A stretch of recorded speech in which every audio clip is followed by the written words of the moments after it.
Bismillah ar-Rahman ar-Rahim.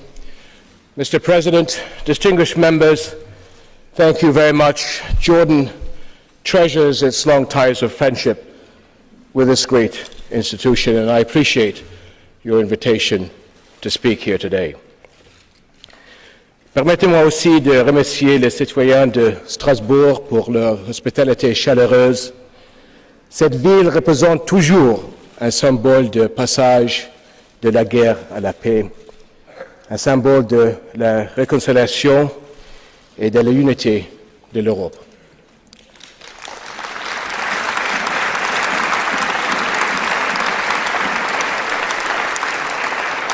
My friends, people thrive where there is mutual respect. Civilization is built on it, and futures are better for it. But coexistence must be made and made again in every generation. The common good is defended only by vigilance and action, and this means more than security measures. Humanity must arm itself with ideas, with justice, and with economic and social inclusion. Today, these challenges have a special importance. Our world faces an assault by terrorists with ruthless ambition. The motive is not faith. It is power pursued by ripping countries and communities apart in sectarian conflicts and inflicting suffering across the world.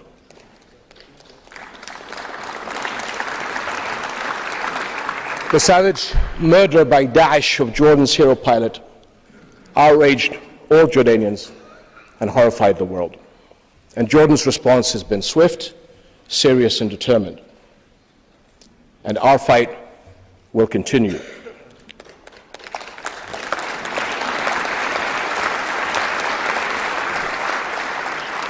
We and other Arab and Muslim states defend not only our people, but our faith. This is a fight that has to be carried out by Muslim nations first and foremost.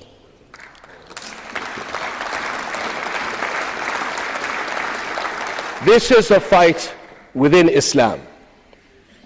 And at the same time, the danger of extremism must be seen for what it is, global. The threat is not only in Syria and in Iraq. It has struck Libya, Yemen, Sinai, Mali, Nigeria, the Horn of Africa, Asia, the Americas, and Australia. Europe has suffered despicable attacks and shown unbeatable courage. Your friends are with you.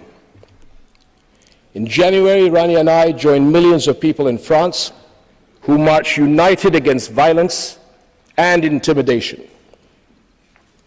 My friends, there are those living in Europe today who remember the ravages that struck the continent in the late 1930s and the world war that followed because of an aggressive expansionist ideology based on hatred and disregard for the very essence of humanity.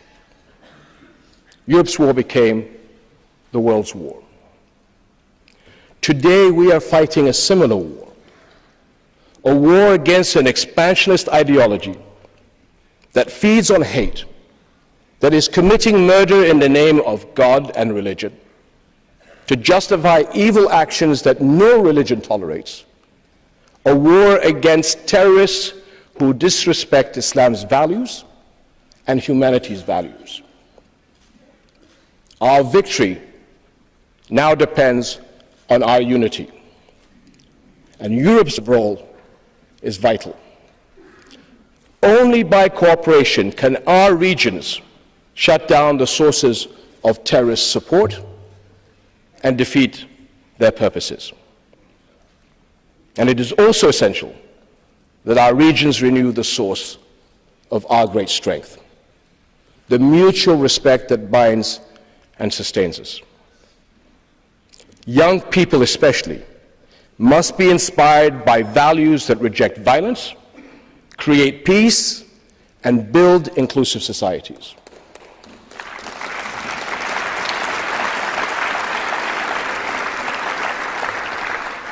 And let me suggest 3 areas of importance.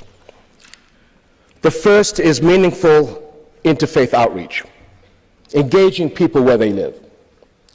A dialogue of respect is a rockbed of all societies. Attacking and excluding others, insulting other peoples and their faith and their convictions, this is no way forward. The future lies in unity and respect, not division and stereotypes.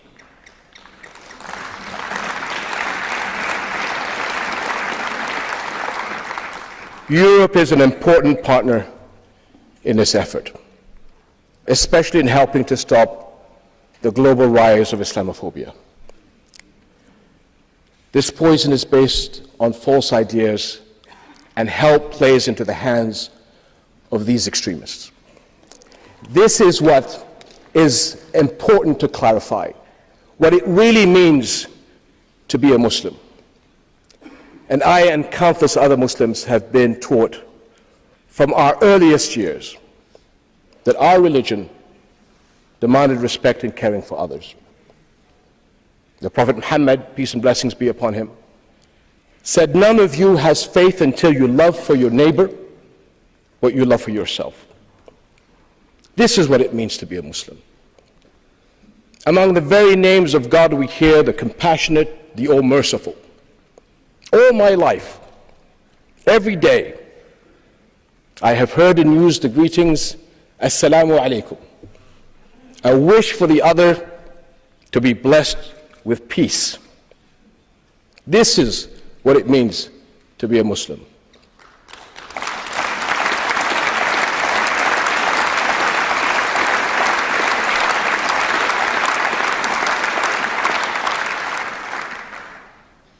More than 1,000 years ago, before the Geneva Conventions, Muslim soldiers were ordered not to kill a child, a woman, or an old person, not to destroy a tree, not to harm a priest, not to destroy a church. These are the same values of Islam we were taught in school as children, not to destroy or desecrate a place where God is worshipped, not a mosque, not a church, not a synagogue. This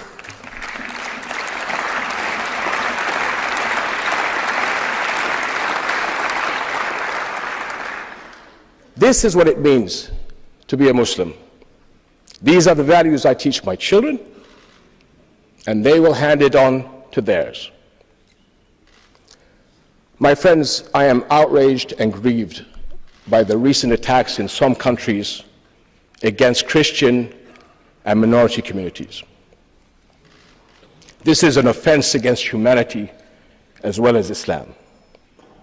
Arab Christians are an integral part of our region's past, present, and future.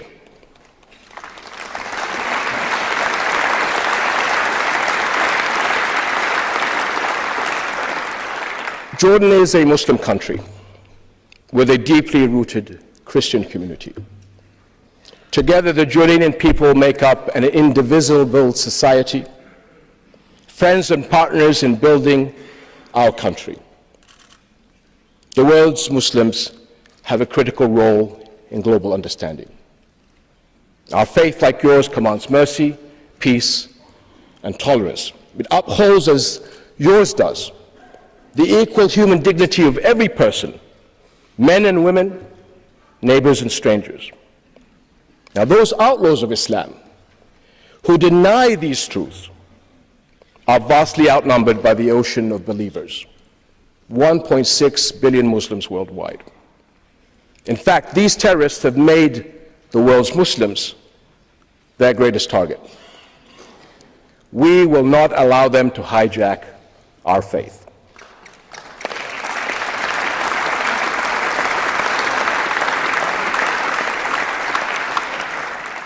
My friends, the second area, key to global harmony, is an international system that gives all people the respect they want and deserve. Again and again, I hear the question, Why does not the world defend Palestinian rights? Time after time, the peace process has stalled. And let me say what the situation looks like in reality. More Israeli settlement building, less respect for the occupied Palestinians. This failure sends a dangerous message. It erodes trust in international law and community. It threatens a pillar of world peace, that conflict must be solved by political means, not by force, not by violence. And it has given the extremists a powerful rallying cry. They exploit the injustices and the lingering conflict to build legitimacy and recruit foreign fighters across Europe and the world.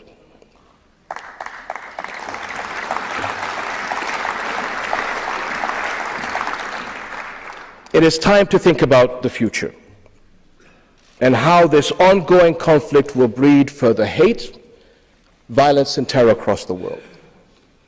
How can we fight the ideological battle if we do not chart the way forward towards Palestinian-Israeli peace? Our countries united must provide the momentum and chart the way forward towards a final comprehensive settlement.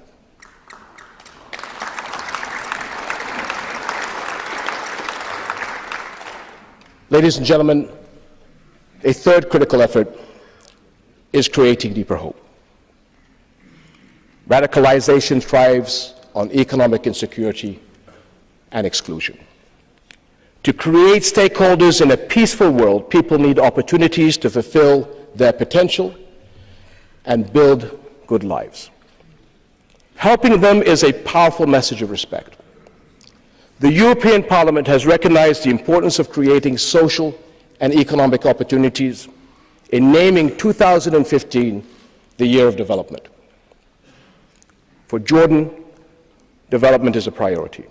And despite all the regional challenges, we have pressed forward to meet urgent needs to grow jobs, to improve the quality of life through continued reforms and partnerships such as yours. And Jordan values our strong partnership with the European Union and its member states. And we are committed, with your support, to work together towards more advanced levels of partnership.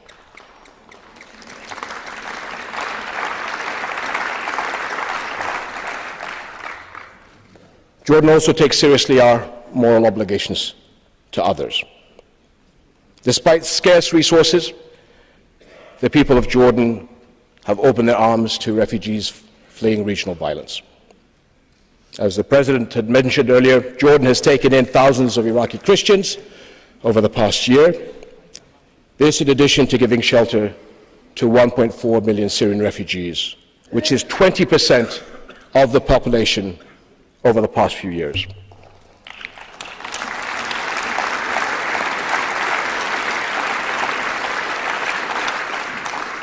This is more than the equivalent of France hosting the entire population of Belgium. Our small country is now the world's third largest refugee host, and I thank all of you who are helping us to uphold this global responsibility.